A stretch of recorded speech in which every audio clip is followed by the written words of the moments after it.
네, 오늘 또 내마녀의 날 선물 옵션 동시 만기일입니다. 일단은 대체적으로 좀 무난하게 넘기지 않겠느냐라는 의견들이 나오고 있는데 구체적으로 좀 짚어보도록 하죠. NH투자증권의 최창규 연구원입니다. 안녕하세요. 예, 안녕하십니까. 네, 지금 차익 거래 쪽에서는 외국인들 대부분 잔고를 출회해서 부담이 적은데 비차익 쪽에서 좀 부담이 있을 수가 있다고요? 구체적으로 설명을 먼저 해주시죠. 예, 보통 만기 효과라고 얘기한다면 네. 선물이나 옵션이 만기를 맞는 날이기 때문에 이와 연계된 주식 포지션을 줄이는 프로그램 매매, 특히 차익 거래 쪽에서 주식 매물이 출회되거나 아니면 오히려 매수가 들어오는 그런 과정이 연출되는 날이 만기일이라고 보시면 됩니다. 그렇기 때문에 정확한 의미에서 만기 효과를 따진다면은 방금 말씀하신 비차익 거래는 만기 효과의 범주에 들어가지 않고요. 차익 거래가 만기 효과의 범주에 들어간다라는 말씀을 먼저 드리겠습니다. 차익 거래는 말씀하신 바와 같이 외국인과 금융 투자를 두 축으로 구분을 할 수가 있습니다. 외국인은 조달 비용에서 이점이 있기 때문에 그런 의미에서 차익 거래에 나서고 있고요. 금융투자는 아무래도 거래 비용이라든지 ETF를 이용한 변형 차익 거래에 나설 수 있기 때문에 최근에 차익 거래의 큰 축으로 볼 수 있습니다. 말씀하신 바와 같이 외국인들의 차익 거래는 어제를 제외하면 거의 보름 이상 매도 우위를 진행을 했었습니다. 무슨 말이냐면 만기일 날 출회될 수 있는 부분들이 미리 선출이 됐다라는 의미로 좀 해석할 수 있기 때문에 이런 부분에서 오늘 만기 부담이나 만기 효과가 부정적이지 않다라고 판단을 하는 근거입니다. 반면에 비차익 거래, 앞서 말씀드린 대로 비차익 거래는 만기 효과의 직접적인 타겟은 아니라고 했지만 지난 8월 만기 상황이라든지 7월 만기 상황을 본다면 외국인 중심으로 출회된 대규모 비차익 매도가 만기일에 시장 하락으로 이어지는 그런 효과들이 나타났기 때문에 이런 부분들이 오늘도 재현될 가능성이 높다라는 측면에서 외국인들의 비차익 거래 또는 비차익 거래의 방향성 이런 부분들에 대해서 만기일에 주목하는 이유입니다.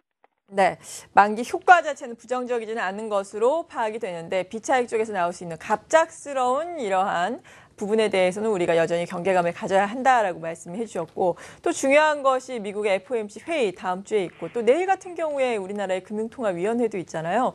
외국인들의 방향성 이에 따라서 앞으로 어떻게 결정이 될 것으로 보여지나요? 예, 다행히 금통위 같은 경우에는 만기일이랑 겹치는 경우가 훨씬 더 많지만 이번 같은 경우에는 하루의 차이가 나타나기 때문에 일단 만기 효과 자체에는 금통위 효과는 없다라고 판단하시면 될 것 같습니다. FOMC의 금리 인상 여부, 이 부분이 바로 외국인들의 비차익 매도를 자극한 게 아닌가 이렇게 좀 생각을 하고 있습니다. 금리 인상 가능성이 제기되고 있기 때문에 이에 따른 선제적인 포지션 정리라든지 이머징 마켓 전반에 대한 경계감이라든지 이런 부분들 때문에 외국인들의 비차익 매도가 어느 정도 선행됐다라고 보고 있습니다. 한 가지 다행스러운 점은 어제 시장 상황입니다. 어제를 제외한다면 베이시스 악화, 차익 매도 출회, 그리고 외국인 중심의 비차익 매도 출회라는 좀 안 좋은 부분들이 형성됐었는데요. 어제를 기점으로 베이시스 개선, 그리고 차익 거래 쪽에서 매수 유입, 그리고 비차익 거래도 비교적 대규모의 매수세가 유입되는 그런 모습으로 전환을 했습니다. 물론 어젯밤 미국장이 약세를 보였기 때문에 오늘도 어제와 같은 탄력적인 상승세가 이어진다라고 보장할 수는 없지만 어느 정도 선반영된 부분들도 있고 그리고 FOMC의 금리 인상에 대한 경계감도 어느 정도 포지션 정리로 나타났기 때문에 실질적으로 만기일에 미치는 영향은 거의 없을 것으로 예상하고 있습니다. 네, 그렇다면 오늘 장중에 우리가 주목을 해봐야 하는 점 혹시 전략은 또 어떻게 세워볼까요? 예,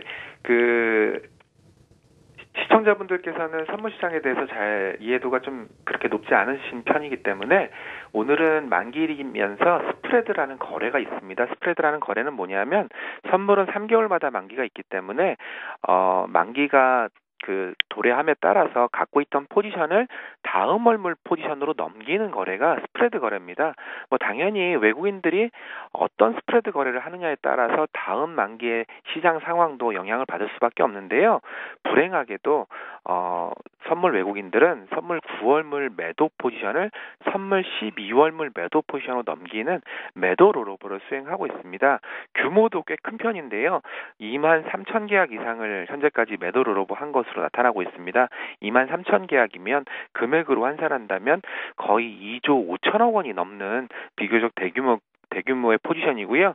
결국은 선물은 좀 단기성 상품인 반면에 스프레드 거래를 통해서 다음 매물로 롤오버를 했다는 말은 다음 만기 이후에도 시장 방향성에 대해서 그렇게 썩 좋게 보지 않는다라는 의미로 해석할 수 있습니다. 오늘 아직 하루가 남았기 때문에 오늘도 외국인들이 어떤 스프레드 거래를 하는지 좀 지켜볼 필요가 있고요. 앞서 말씀드린 대로 매도 롤오버가 계속적으로 진행된다면 만기 이후에도 어느 정도 시장 충격은 한두 차례 정도 나타날 거다라는 그런 관점으로 시장을 접근해야 될 것 같습니다.